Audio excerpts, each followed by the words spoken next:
Pemilihan presiden kemarin kan satu paket, bukan sendiri-sendiri kayak di Filipina itu sendiri-sendiri. Di kita ini kan satu paket.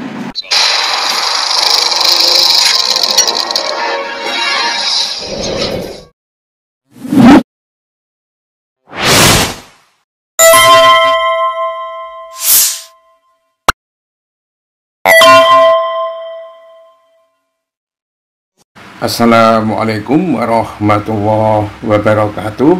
Pemirsa, ancaman Jokowi ke Prabowo agak terselubung memang, tapi itu membuat Prabowo terdiam. Kenapa sampai seperti itu, pemirsa? Ya, ini persoalan Gibran ya, yang rame terus dibicarakan.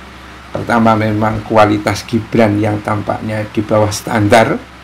Bahkan banyak yang menilai di bawah standar orang pada umumnya.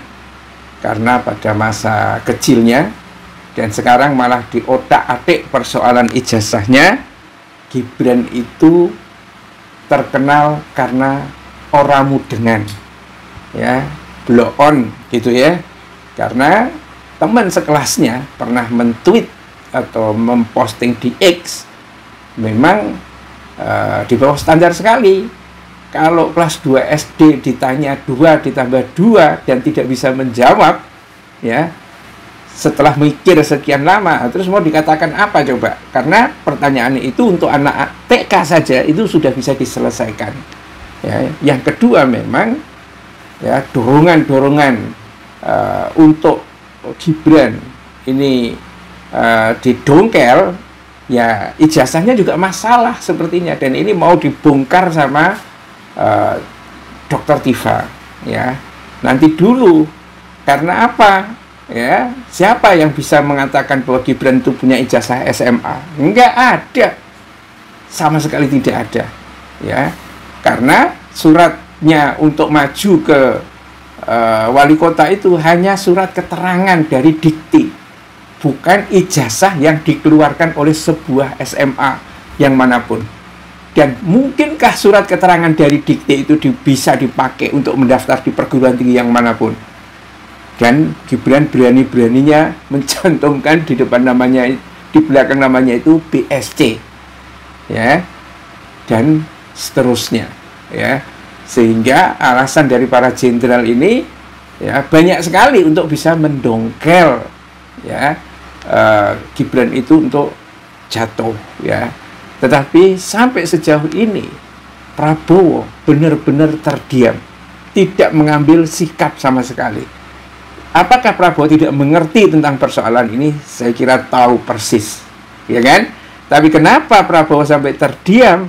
Yaitu karena ada ancaman dari Jokowi yang terselubung, kalau saya bisa katakan itu sebuah ancaman yang harus diperhitungkan baik-baik oleh Prabowo. Karena kalau tidak, bukan hanya Gibran yang terdongkel, tetapi juga Prabowo ikut-ikutan terseret. Ini loh persoalan besarnya. Jadi gimana dong, kan begitu kan ya.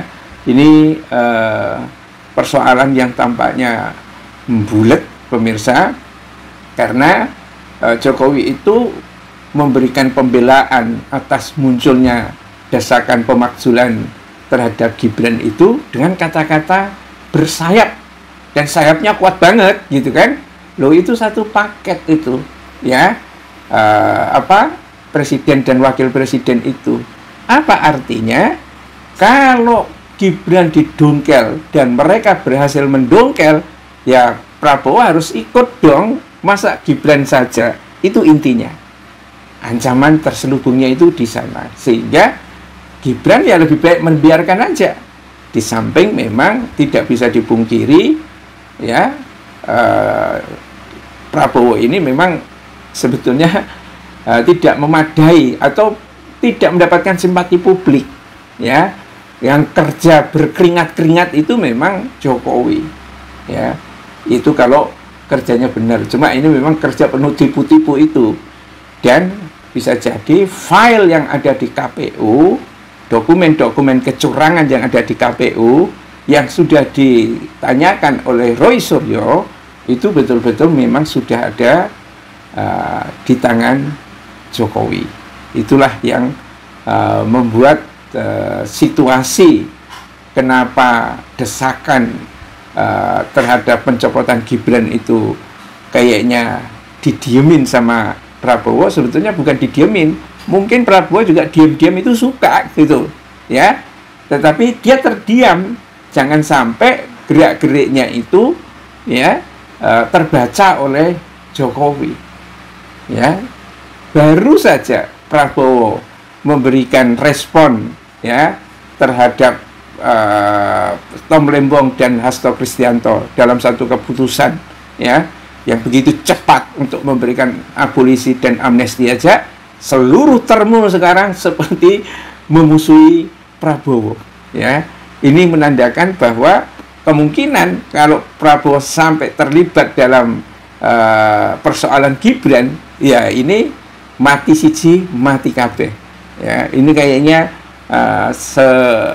nggak peduli Jokowi seberapa hancur negeri ini, nggak masalah, tapi kalau dia dipermalukan dengan persoalan Gibran yang sebetulnya memang ini bencana bagi negara kalau Gibran itu terus seperti ini gitu kan, tapi Prabowo harus ikut. Inilah yang tampaknya sangat ditakutkan oleh Prabowo, dan karena itu ya terkunci Prabowo seperti itu ya. Sementara desakan rakyat semakin hari semakin menguat, dan ini juga membuat situasi yang sulit, apalagi di tengah ekonomi yang semakin hari Indonesia itu terpuruk dan terancam sebagai negara gagal.